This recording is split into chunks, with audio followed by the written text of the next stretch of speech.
Good evening, sir. Uh-oh.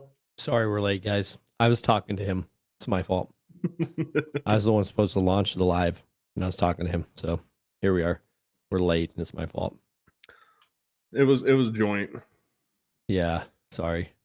I could have said something. I didn't. I was enjoying the conversation. That'll happen. You get two talkative, calm guys talking, and then you're late to class. Yeah.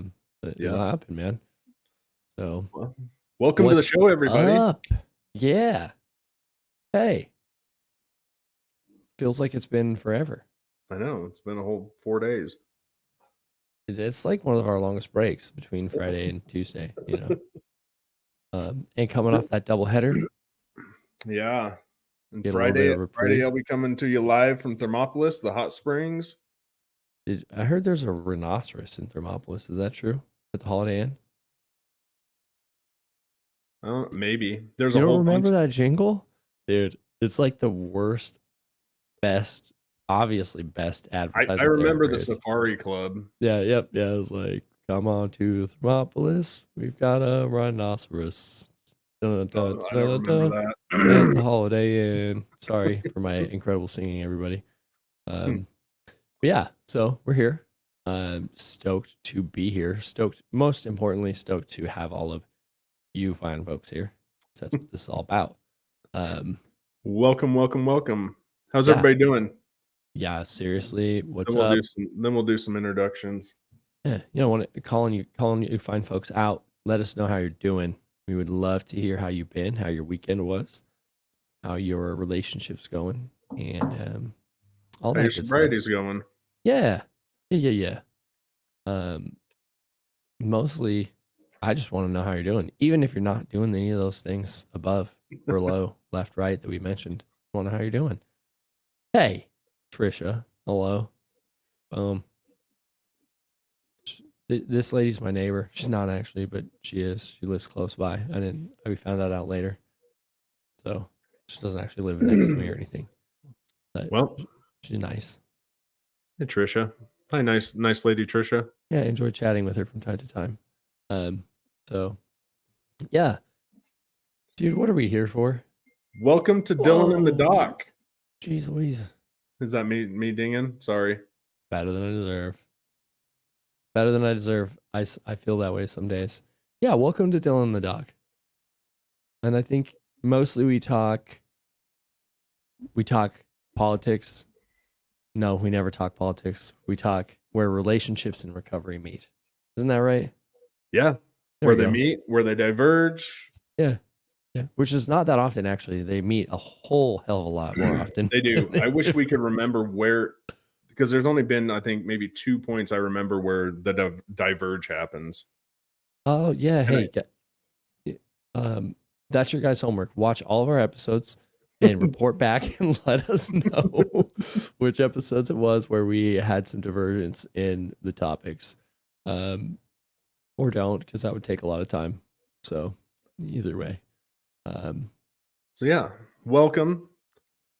This is my good friend, Dylan. You want to tell us about yourself? You call me your friend. Yeah, I will. My name is Dylan. What I do is I help dads lean into the lessons that they can learn from their bad habits so that they can become better spouses and better parents, because that's really what they want at the end of the day. That's what I'm here for. And those bad habits I'm talking about is drinking booze, Rumpelstiltskin. Ain't no good for you. So trying to get off the booze, let me know. I'm here for you. Remind me, I've got something I'm going to ask you live anonymously from somebody. Oh, okay. And I am Dr. Ryan. I'm an expert in relationship development and interpersonal communication. I'm also a professional relationship coach. That's what I do during my days. So I do what other coaches can't, and I give you the tools to move forward in your relationship, making sure that it stays strong for the rest of your life. Dude, that's quite the guarantee. I'd buy Hey, that for $1. yeah, you got to do the work. I can't do it for you, but if you do the work, your relationship will get better.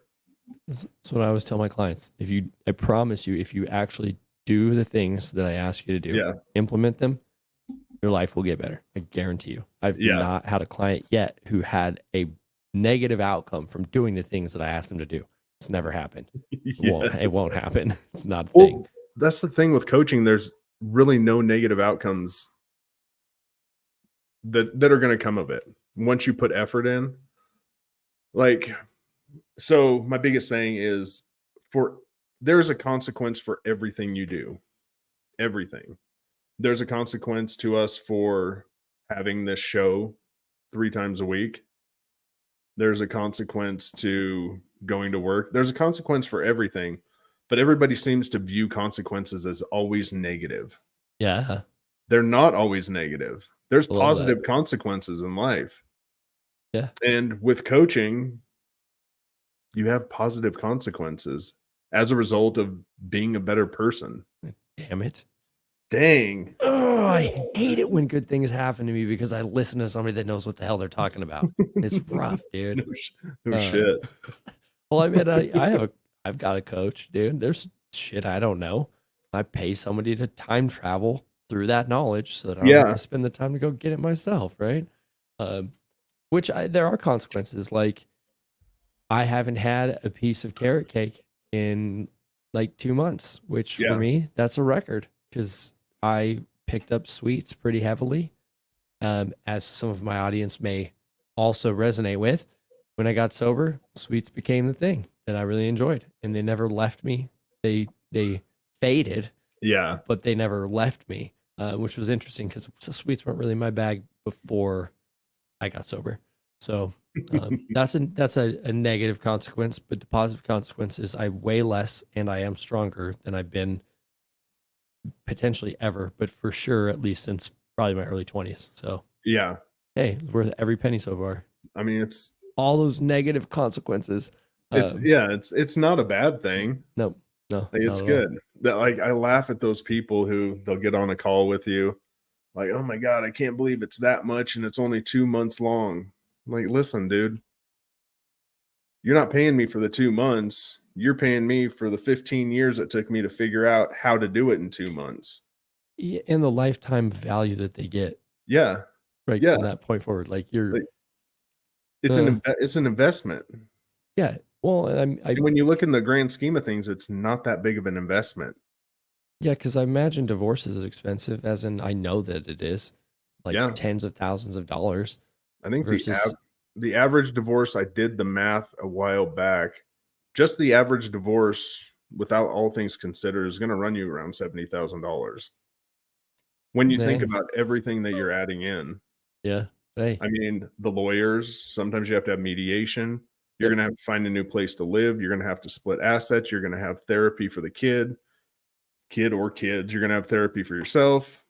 Dude, like the bills just rack up and you don't understand how quick it is. well, yeah. I mean, that's how these things work. And that's They're investments into your yeah. future, my friend. You know, like I'm let's not charging you a lot. I'm saving you a lot. oh, that's a way to look at it. Perspective. Yeah. All mindset. I'm Yeah. telling you, this life is mindset, skill sets, and habits. That's it. That's it. It's not that complicated. Super freaking hard. Not that complicated. Yeah. So, anyways, let's talk more about the divorce rate and how much it costs. Not really. I'm not here to poke and prod at people's pain this evening. That's not what we're here for. We're here to uplift you at this fireside chat. Not for those of you that didn't know, I'm gonna hit you because now you know. We have an email address now. We do have a domain. We could have a website if I were less busy or less lazy. You get to decide which one that is that I need to figure out. But contact at dylanandthedoc.com. Shoot us an email. We love hearing from you. You know, It doesn't have to be an idea about what we talk about on the show. You could just say hi, and we'll reply. Believe it or not, we read all of our emails. So We do. you should do that because we love to hear from you. Oh, dude, I just brought up my list. Your list. You ready for this? So the average Maybe. divorce will cost legal fees average between $15,000 and $20,000. Mediation or arbitration, if you need it, is averages at $12,000. If you need expert witnesses, they're $356 an hour. Asset property division, you can say goodbye to 50% of your assets. The average cost of a new home is $440,000, meaning you're going to be spending $1,700 a month buying a new house. Alimony, they can average up to 40% of the paying partner's income. Child support average is $5,700 a year. Child therapy is $200 an hour. Adult therapy, $200 an hour. Health insurance averaging $250 to $350 a month. Dude, you're $75,000 to $80,000 without accounting for any alimony or replacement of lost assets. Bro. You're nearly $100,000 or more. I'm glad I'm still married. So there's that. But it just puts it into perspective. Like, people are like, oh, I just want you to help me, but I want you to help me for free. I can't do that. It took me 15 years of college and research to figure out how to get you to that point. Yeah. In 2 months. But I mean, you don't want to pay that small amount, but you'll go out and get a divorce. Seems legit. Yeah, seems legit, dude. I mean, consequences to actions. Yeah. I mean, it's the way she goes sometimes, dude. Yeah. You know, you're like, whatever, man. I'll just talk to somebody else. No big deal. And then, you know, in my camp, there are free resources. Everyone is more than welcome to read AA, do that stuff. There's tons of free sobriety resources. But, there you go. I wonder if I was wondering what's going on with the book thing. It's this one probably. Oh. Okay. Chancellor, I don't, it's not, so no, it's not my book. It's just the books I have here. Yet. Okay. I have a book. I've actually finally, because Ryan, I have been writing my book. He and I, we're doing this accountability buddy thing. If you don't know what an accountability buddy is, it's a buddy that helps hold you accountable because, I might help hold other people accountable, but I still need somebody to do it to me sometimes. Like, yeah, I don't know if you've ever tried to sit down and write a book, but it's a thing, a big thing. So that's where I'm at. I am. There will be a book out soon enough, Chancellor, I promise. But no, I don't have a book out yet. Like a couple little ebook things. Well, they're not huge. I don't talk about them a lot because I'm not very proud of them, so I don't usually share them. But I have written a few bookish things along the way. Notice the ish. So, hey, I think we should probably throw this up. Oh yeah. Do you do couples in joint sessions?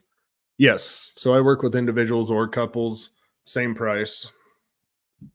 You get the same thing. I mean, whether I work with one person or two, it doesn't matter. Bring your wife, husband, whatever. It's a 2-for-1 deal. Two is always better than one, but if there's just one of you, that works too. Yeah, I mean, ideally, it would make sense if you could get both people on the same page. Well, here's the thing. It's usually just one person that's not. It's one person that's not doing the thing, which is why if I can get them to kind of change their ways a little bit and see things from a different perspective, the relationship will start to flourish. It will start to get better pretty quickly. That makes perfect sense, man. I mean, like in your situation, if you would have just take your actions, don't take the drinking part into account. If we could have just fixed your mindset, how you were approaching the relationship, what you were doing in it, how you were treating her, how you were communicating, it would have switched things around. Yeah. Yeah. Why you gotta rub my nose in that? No, Eh, no, you're right though. I mean, I get it now. That's why you're on this with me. I'm the perfect example. Dude, I just need those examples. I'm the perfect heel over here.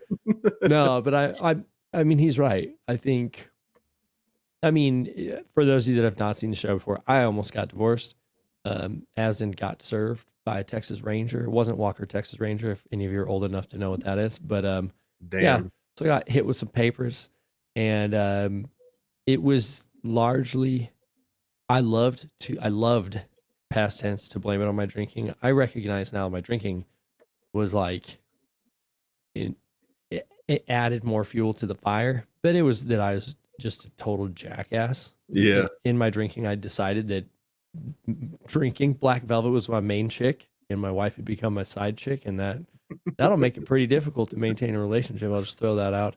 Not to mention, Impossible. yeah, and we were also 1,000 miles away during that process, so it was even better. So, yeah, but I mean, all I had to do, I say all I had to do. All I had to do was win my wife's love back was to get sober and quit being an asshole. Yeah. You know, I had to continue to show up even when she told me she didn't care if I showed up and that we were done no matter what. And I kept showing up. And eventually I was like the dude from Say Anything with the boombox outside the window, except less rapey, creepy vibe. Cause I was half-ish invited, right? Until eventually like she listened to my mixtape and was like, yeah, let's get back together, figure it out. So Ryan's 100% right. It just took taking the right actions, being an active participant in a relationship between two human beings. Who would have thought, to really do that? And knowing that it's continued growth. Yeah. It's not like you just did that and all of a sudden everything was good. Dude. Yeah, no, I mean, it's a series of things, right? It's like, I got sober. I became a better father. Most days I'm a better husband. I do have slippage here and there where I'm not up to par. I admit that freely. You know, I pursued my education further. I have had good jobs since then. I've done all sorts of different things that are admirable in her eyes. I don't care what any of y'all think. She's excited about it, right? And that keeps the relationship going. You know, we pursue goals together. So there you go. Hell yeah. We'll get to a few of these. So Chancellor, yeah, you can watch this again. It's posted live to Facebook. It'll remain there forever. We have our website. You can, or Dylan's, I'm not your sponsor, the website where it hosts all these. It's on Apple. It's on Spotify. Yep. Yeah. Well, these ones won't be on Apple or Spotify. No. For now, eventually. So, big picture behind the scenes, real quick. The dream on my end is to hire an editor to start editing these podcasts instead of myself, so that these get edited too. I only have enough time to edit our main like stable, which is Friday afternoons. That one becomes a podcast. But yeah, it's on YouTube. Yeah. It's on Facebook. Then this one I need some clarity on but when you're not sober, do they really see or know what their action is? Yeah, a little clarity would be good on that. Yeah. When you're sober, you still know what you're doing. Yeah, that's the coolest myth. Like, you know exactly what you're doing. Dude, I pissed somebody off this week, and I was like, I do my best to, like, okay, first of all, I'm not for everyone. I freely admit that. That's okay. I'm not going to be everyone to everybody, because then you're nobody to everybody, you know? But that's what I had said. Somebody was like, I've been sober for a couple months now, and it's just been crazy to me how easy this has actually been. And I was like, yeah, it's interesting when you actually make the decision instead of choose excuses. Like, that's what you have. You either have excuses or you have a choice. Like, also, by the way, an excuse is a choice. But when you stop making excuses for the person in the mirror, it does become kind of easy. I'm not going to say easy. It's a kind of easier. But no, man, I knew what I was doing the whole time. Save for blackouts, that is a legit thing. Like, that is a legitimate phenomenon. But otherwise, Huh? Yeah, but Yeah. at the same time, conscious decisions and memory recall are two totally different things. Totally agree there. Totally agree. Like, you Like, still know exactly what you're doing. Your brain's still functioning in a blackout. You just don't remember it. yeah, yeah, yeah. And well, yes and no, most of the time. Like you can become on autopilot, but Barb, if you're referring to the husband that you talk about sometimes, he is not in a perpetual state of blackout doing stupid shit and then being able to excuse his behavior by saying I'm in a blackout. It just doesn't work Yeah. that way. Like No. I don't want anybody to use that permissively because it's just not true. No, you should always like, the first step you should always take, I would say, is taking responsibility. Like, Oh, oh, ouch, that's being holding yourself accountable, taking responsibility for that's your a actions. hard R word right there, dude. I know. Um, yeah, Er, yeah. I mean, that is the beginning. I mean, truly, especially if you want to fix the relationships you're in. If you want to mhm, solve any of the destruction you've created in your drinking, you got to man up, or woman up. I don't want to be like that, but yeah. yeah. Um, no, he As doesn't understand about that. Mr. T said, "Be somebody or be somebody's fool." A bit of fool. A team, man. Yeah. So yeah, I mean, the reality is us drinkers were far more conscious of everything we were doing than most of us care to admit. Um, I'm not a completely odd duck rare bird. I'm very, very transparent about the stupid shit that I did along the way. Um, Hopefully, so that other people can do the same thing, get the courage to like say, yeah, Mm, I screwed up. But um, yeah, there's not much that slipped past us. Like, there are definitely a few nights I forgot. Fortunately, there were people around to verify the story that I didn't like do anything too totally heinous, but that's not to say I didn't do heinous things when I was drinking. In fact, I remembered most of those things, which is a blessing or a curse, depending on how you want to look at it, right? Um, so yeah, man. Um,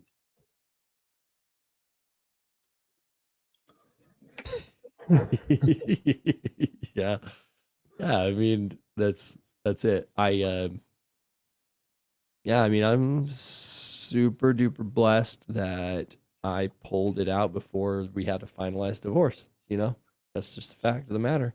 mhm. Um, it was close. I moved to Dallas, Texas, the day that we were supposed to be going to court to finalize our divorce. Like, I get to the night before. Sorry, we pulled into Dallas the night before. The next morning, she's like, "So we're seriously going to do this?" And I was like, "Yeah, I mean, we're either going to do it or we're not. We're here though, so like, let's not go to court and cost us a bunch of money to go through some crap where we push it off further." And we did. So hey, here we are, still Here, married. here you are, Yeah, dude. doing awesome. And not like Al Bundy, like the Married with Children reference up there. Huh. I don't think that's a healthy relationship reference, but No, no, yeah. no. I what was I thinking? Oh yeah. What are you thinking? What was the question? God, you had an anonymous question that you wanted Oh yeah, I do. to pop up. I'm gonna pull. I'm not gonna pop it up, but I'll pull it up. Yeah, yeah. I mean, ideally, don't say the person's name. That's not how you're supposed to do that. So I didn't. This is less relationship and more sobriety. Um. So Can we do both with it? what's that? I said, can it become both? Yeah, it can be. Yeah, it's. I mean, it is both, but it's sobriety has to come first in this Okay. instance.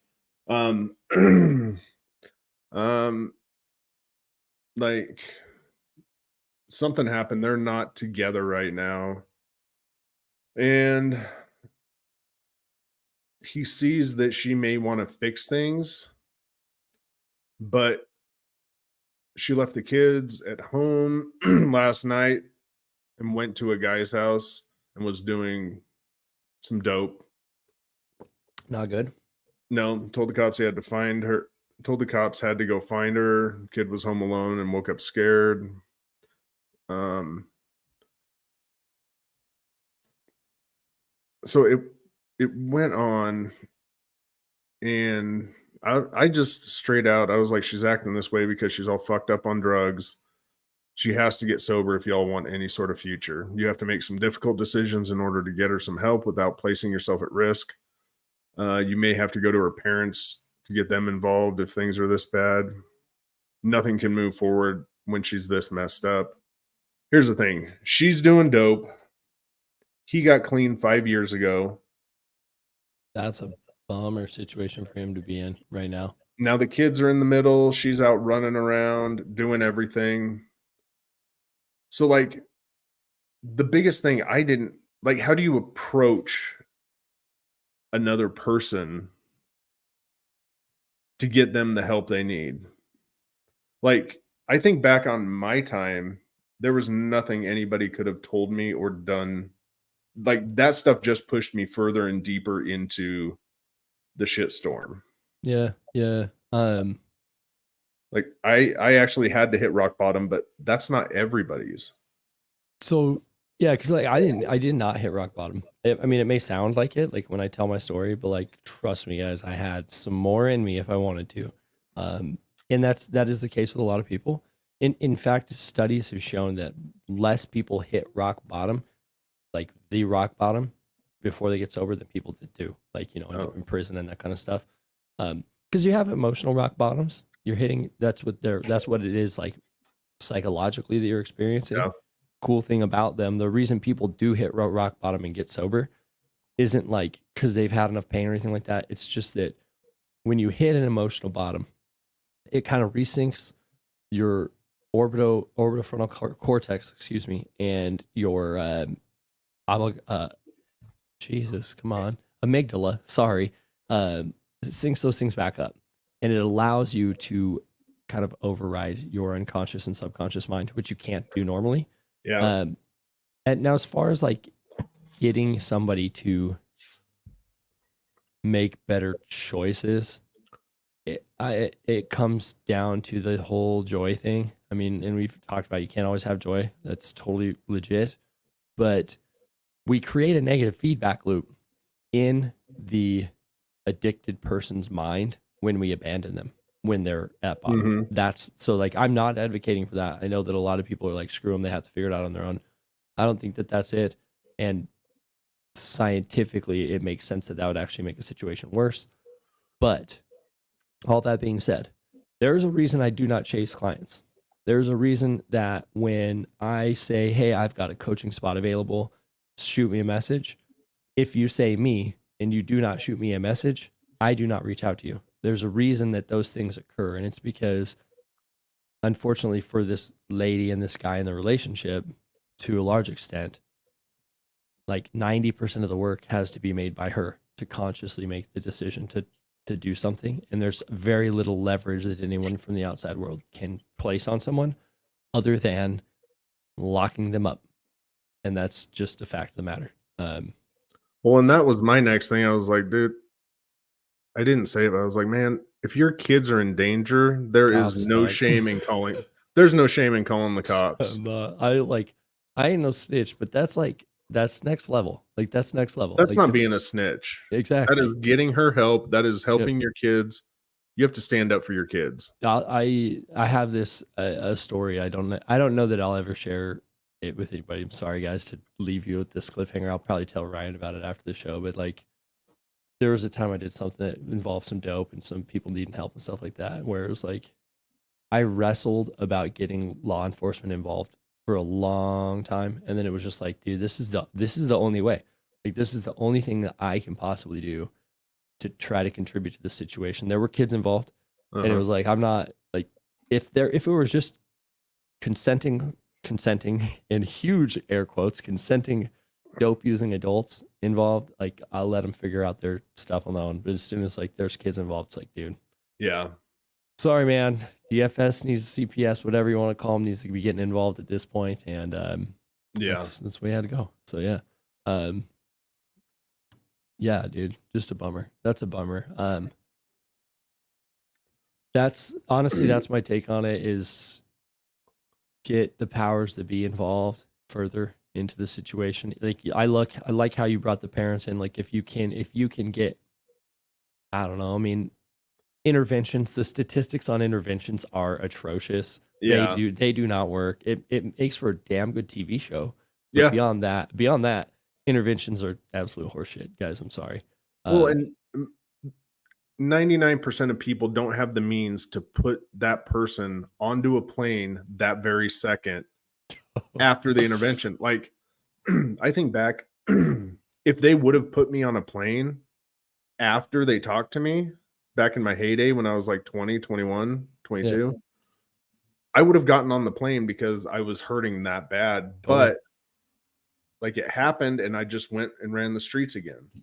Yeah, I went to the hospital. This would have been a couple weeks before I went to rehab, and I was like, I just wanted to be sober. Like I was like, something is wrong. I don't like this. I'm like in my head thinking I'm dying. I'm like, this Yeah. is terrible. I go to the hospital, and they're pretty much just like, nope, dude, you're just super drunk. And I was incredibly intoxicated, like not healthy at all. They're like, how the hell are you standing? They call over to the rehab place, like, hey, we got this guy here. He wants a bed. We think it's a good idea. It was one lady. I found out this funny. I found out all this later because I went to the same rehab later, and I talked to one of the guys that was in the room as this nurse is having the conversation about this whole thing, and she's like, "Hey, there's this guy that just blew this. Like, do you think we should let him come over here?" And all that guy was thinking, he was like, "I ain't fighting this drunk dude. Like, no, we don't do that." And she's like, "Nope, we're not taking him." So they tell me at the hospital, "Hey, they have a bed for you. They'll reserve it until the morning. You have to go home, stay sober, don't drink." I go home, I immediately drink. So that just reifies the story you just said. Because like if they would have been able to take me in right then and there, I would have been to rehab earlier, you know. Yeah. But they were like, "Well, you got to sober up a little," and I'm like, "But do I? I don't think I do," you know. And then I kept drinking for, I think probably, I'd have to check my timeline, but it was probably a couple of weeks further. Yeah. Oh you know? shit. Because yeah, I was just like, woke up with a nasty hangover the next morning, and I didn't want to have it anymore, so I made it go away. I got drunk. So yeah, there you go. Yeah, I just didn't. The thing is, that relationship's going nowhere until something happens Yeah. on the sobriety front. Yeah, well, I just was talking to a friend. I have a real good friend of mine, has a great job now, is sober, has her own place, and just got custody of her kids. Like her life is the thing she wanted, you know, like for so long. And what we were talking about, she was just like, really all it took was getting sober. I just never realized it all those years. Like as soon as I got sober, all the things fell into place. And it's not that they fall into place. It's that you just actually show up for the first time and maybe ever, right? And it's not hard to pursue those goals once you show up sober. But Yeah. I'm sorry, you guys. I don't care I want you to take the term functional alcoholic and just flush it. Like just, it's not a thing. Like, yeah, sure, you're functional alcoholic and you're a dysfunctional human being. Like, that's not a thing. Sorry. You could do more if you got sober. So, yeah. But, yeah. So that was that. Sorry, it was like 3 paragraphs long, and that was as much as I could condense it. no, I totally understand that. Yeah, I just think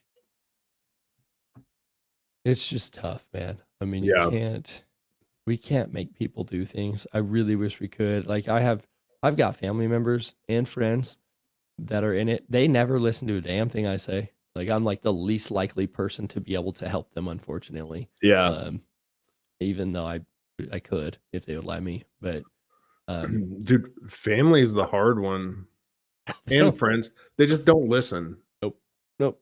At all. Nope. Shut up, Dylan. I don't care. I don't care what you've been through. Like, I'm like, dude, I've been there. Like, yeah, I don't care. Like, But the thing is, like, they come to you or they come to me for help.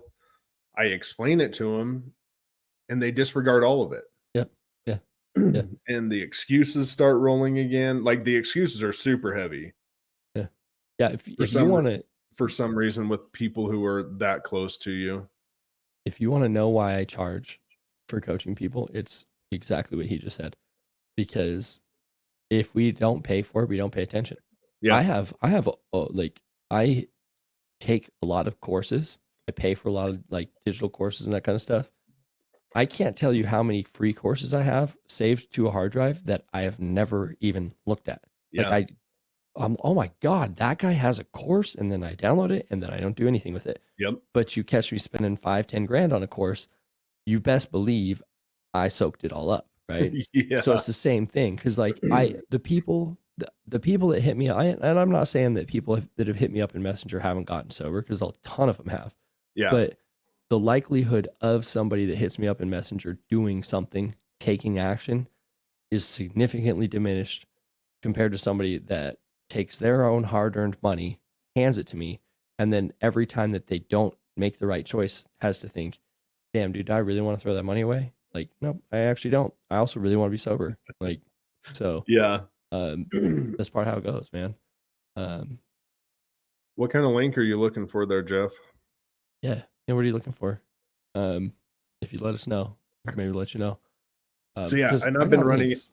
I've been running into a lot of the friends and family thing lately. And it just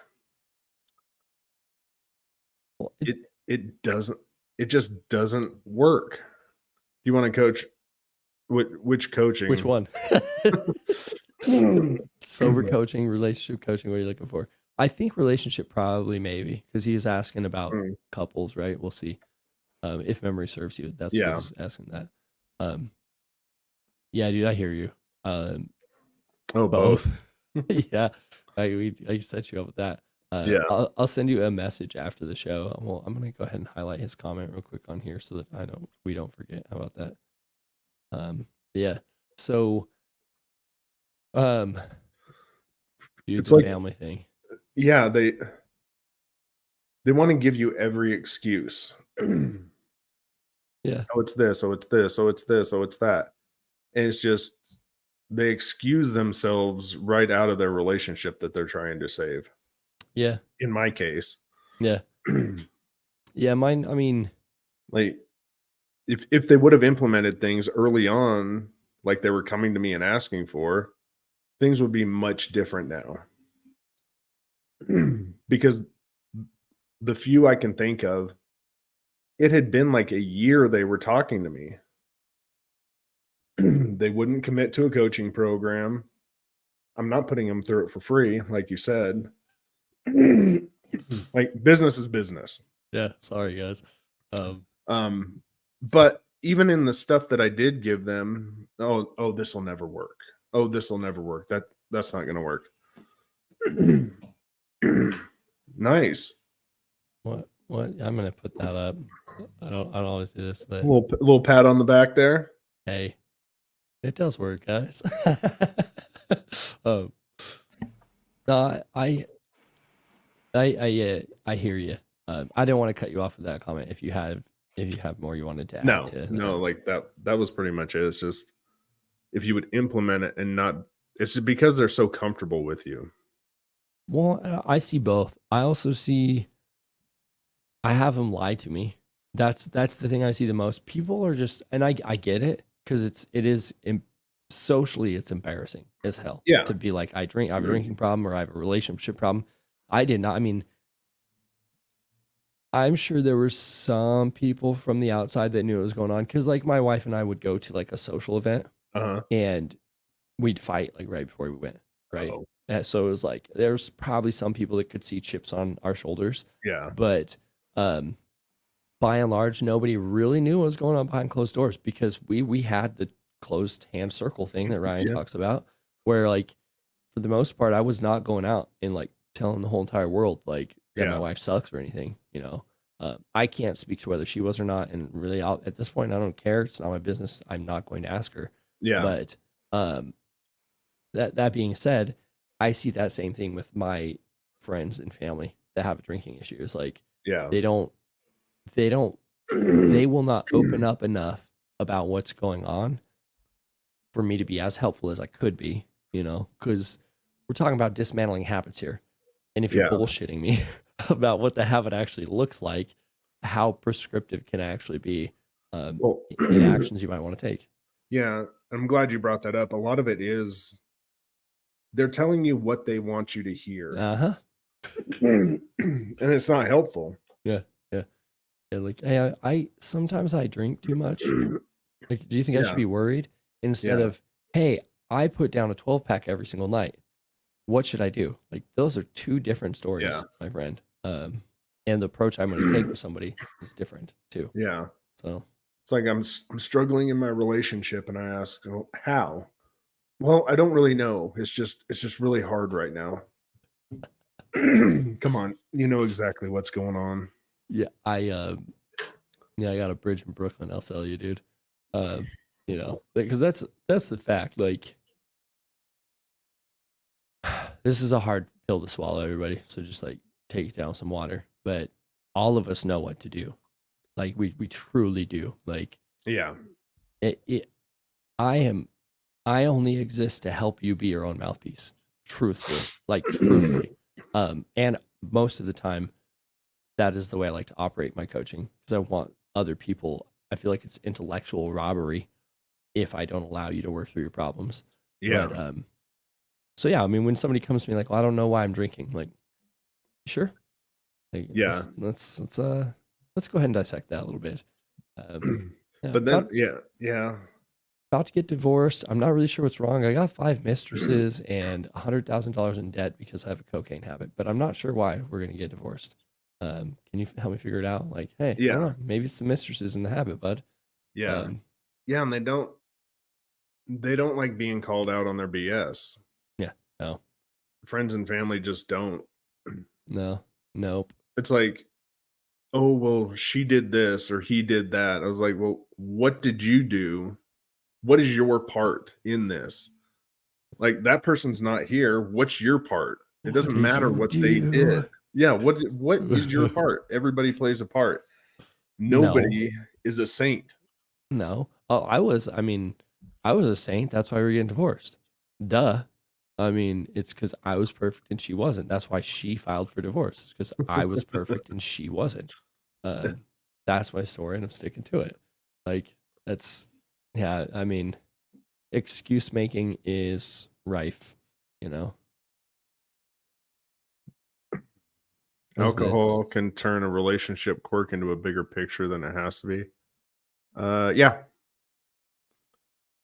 Yeah. I mean, dude, if you're having problems in your relationship, drinking is the last thing you want to go and do. Well, unless what you're interested in is an endless argument over the exact same thing that repeats for days on end, weeks on end. If that's what you're after, yeah, Jack Daniels, fast track to divorce, probably. Yeah. They get you there. They get you there quick. Yeah.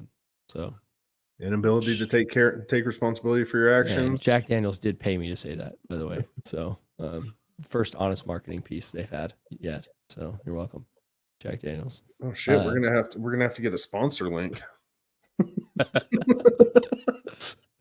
Not this is not a paid promotion, everybody. So yeah, that's I know this is taking a turn just down coaching, but yeah, sorry guys.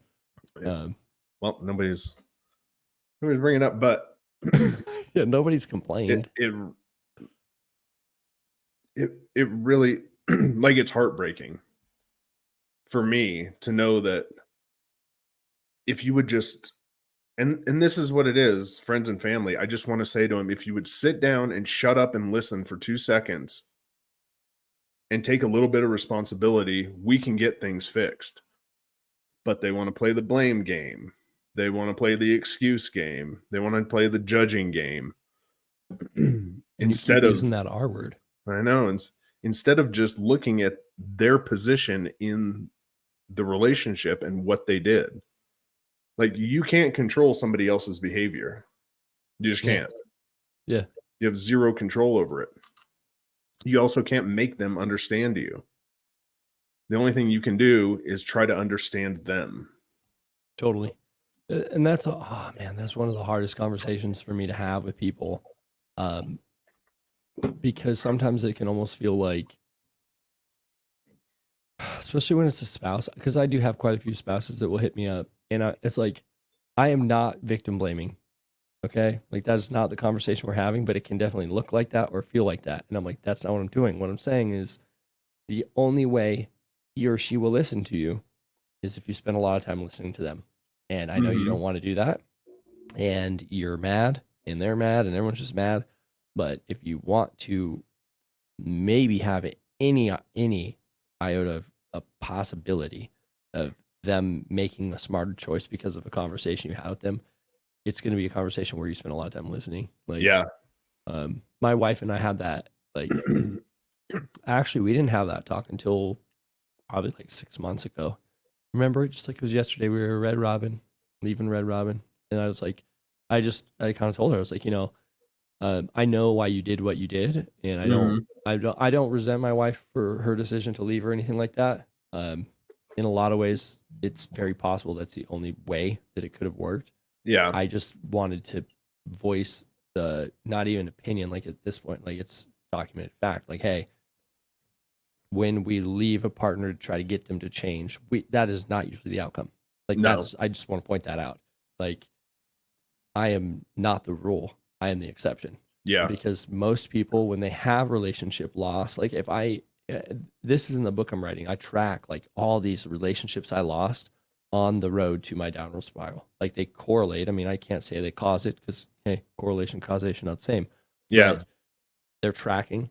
And I was like, hey, you know, I know you weren't prepared to do it at the time, and I wasn't prepared to make the changes at the time either. But I'm just always curious. Like, I wonder what would have happened if her and I could have actually sat down and had a damn conversation Yeah. about what was going on.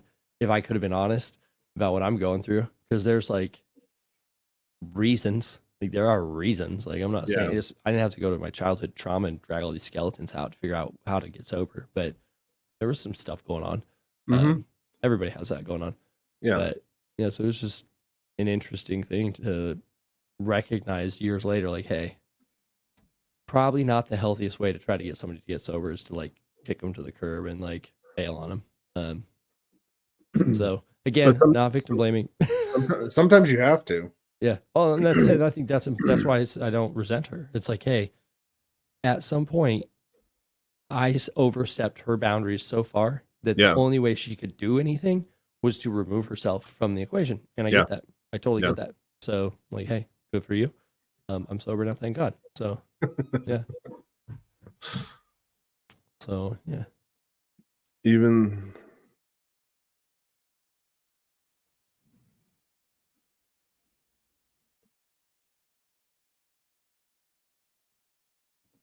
it says even the shade of gray can be broken down into little tiny black and white dots. Yeah. That sometimes inhibits therapy expectations because you already tend to know what they're going to say. I mean, I don't know exactly what he's talking about, but it doesn't sound like active listening when you know what somebody's going to say. Yeah. But I And that- again, I would need context. yeah. I'm staying Yeah, out of that's that though. no, that's exactly it. You're not listening with the intent to understand, you're listening with the intent to respond. Yeah. Um, so yeah, there you go. So what else you got today? What else do you think? Man, not a you lot. You seen anything cool, interesting, different with clients lately? Man, I haven't. It's been difficult conversations like the one I just Yeah. like the one we just went over. Yeah. Yeah. I mean, there's been some interesting ones. Um You're like, I'm not trying to be a buzzkill tonight, so that was enough buzzkilling that I want to bring to the to the table. yeah. I Yeah, totally hear no, that. it's been a pretty good week so far. Yeah, I'm good. I'm tired. I'm ready for bed. Not gonna lie. It's not even 9 o'clock there. I know, but I gotta be up at 4. You choose to. You I choose to be choose up I before. choose to. Yeah. But that's for I me. That's for me and my relationship, and that's something I will not falter on. I had to do the opposite. I had to quit doing the 4 o'clock for my relationship because I was not showing up effectively to help get my kids ready for school. Yeah. Yeah, because school started, in case you didn't know. Probably almost everywhere at this point. Yeah. So that changed things. Yeah. That'll do that. Dang it, routines. And I'm a very routine oriented guy, so it's frustrating to me when those things happen, but we have to become flexible. As much as I do pound routine and habit and the importance of those things into people's heads, Yeah. I do want to make it clear you cannot be a tyrant with your schedule when there are other human beings involved in a social contract. Like, it's just not really how it works. Like, not in a healthy relationship, I don't think. No. Ryan might have something different to say. I don't know, but No, there has to be compromise, but you still have to meet expectations. Otherwise, it just becomes me, my. Oh, I don't get a workout on my time. That's been one of my hardest. Like, one thing that did, I think the thing that, like, for when I was into AA at one point, one of the things that resonated the most was the concept of the selfishness, because it did, like, that was like kind of my story at the time. Yeah. You know? And whether that's the source of my drinking or not, it's definitely up for debate. I'd love to have that debate with somebody, but it forced me to think about when I am selfish, which is cool. Like, it ain't bad for me to have that new built-in check engine light that came in through the indoctrination of the program. Like, to where I do go, hey, wait a second. Like, am I being a dick when I decide to make this decision? Yeah. And sometimes the answer is yes. And sometimes the answer is like, this is something that in fact I need to kind of flex my muscles a little bit here and say, hey, we need this, you know, which will look different in each relationship, I assume. I'm not the relationship guy. Don't take my relationship advice. My relationship is not. Well, it does, because every relationship has different needs. Oh, they have different dynamics, different needs, different desires, expectations, wants. all of those things are different. Different boundaries. Yeah. All of that stuff's totally different, so it's nuanced to every single relationship. Yeah, that's why I don't have a magic pill to get people sober. No. Like, I would sell it if I had it. I tell you that. I wouldn't even sell it. I'd actually probably give it away at that point, because it sounds not complicated, but you know, it is complicated to get sober. Like, if there were a one-stop shop for it, we would have way better remission. That's what they call it, remission rates. Yeah. You know, so, and we don't. So sorry everybody. It's just not how it works. Yeah. So, we don't usually plug ourselves a lot, or nearly as much as we did tonight. Sorry, guys, for those of you that may have been a little turned off by that, but I'm not sorry. Yeah. Well, and I think I guess realistically, my thought is like, there's a lot of value that people could have grabbed from all that. So it wasn't even really like a plug. It's not like we were both like ranty McRant by my coaching. No. I tell you nothing of value. It wasn't like that at all. But I definitely use the word coaching a lot more in this episode than I ever have. So it just feels weird. So, but speaking of plugs, hey, contact at DylanandtheDoc.com. Yeah. If you want to reach out to us collectively. We did have it all broke up. He's got his digital real estate. I got my digital real estate, and I was like, nah, dude, we've been doing this show for, it was like 18 episodes at that point. And it was like, okay. Actually closer to 40 episodes by then, but it was like, it's time. Yeah. Put a flag in the ground here so that these people can reach out to us. So if you don't know how to reach one of us individually, that's a good way to find either of us or both of us. Yeah. It's a shared email account. So there you go. Yeah, it's scrolling on the ticker. So we're all pro like this now. So yeah. Other things, man, I'll be honest with you. I think I could make up some bullshit segue to bring in a new topic to the show tonight, but I'm not gonna like force the act. We got 4 minutes, and I'm not gonna make it up, and I'm not gonna dig into my we'll leave it hat. Leave it for Friday. That's true. Yeah, we do. We have a Friday show for those of you that aren't aware. This Friday, this afternoon. This afternoon on Friday. Friday at 3 Central. We will be live. Yeah. So we hope to see you there. We love seeing you. I don't know. I want to say Friday's my favorite show, but I would be lying because whatever show I'm on is my favorite show at the time. Yeah. So Yeah. like I'm here. I have in the coaching profession, we identify addictive behaviors. Like, I mean, I'll be honest, I try to stay away from substances I have no experience with. And when I say try to, I mean I literally won't take certain people on because I just don't have the wisdom, personal firsthand wisdom. And I think that's what sets me apart most of the time. But it's like behaviors, it's experiences, it's events, it's people, it's substances. And one thing that gets talked about quite a bit is actually like actors and being on stage. And we do this. And I always have to go like, are you having your addictive behaviors again, Dylan? Like stare in the mirror when we're done with this episode. Like, you okay? Can't wait till Friday, man. Yeah. But yeah, it's a good one. Yeah, so we'll see you guys Friday. Yes, we will. Yeah, hit us up in the email. We love taking your questions. If you don't want to share them publicly, that's a dang good place to do it. Through the email. This Friday, I didn't do a good job with my show notes. I don't have them with me, so I can't tell you exactly what the topic is on Friday. That's all right. It's a surprise, everybody. Surprise. It will be a sobriety surprise because it is my turn. So it is. My bad. But there you go. So, and I will be live from Thermopolis. You're welcome, Debbie. Thank you for being here. Thanks, Barb. Thanks, Jeff. Thank you, Jen. Thank you, Trisha. Thanks, Michelle. Thanks, Chancellor. And didn't we have? I'm gonna get mad. Jessica was here. Thanks, Jessica. Nice, Miss Trish. We didn't. The one guy, I can't remember his name. Doug. Yes, Doug. We didn't ask him how many beers he was on.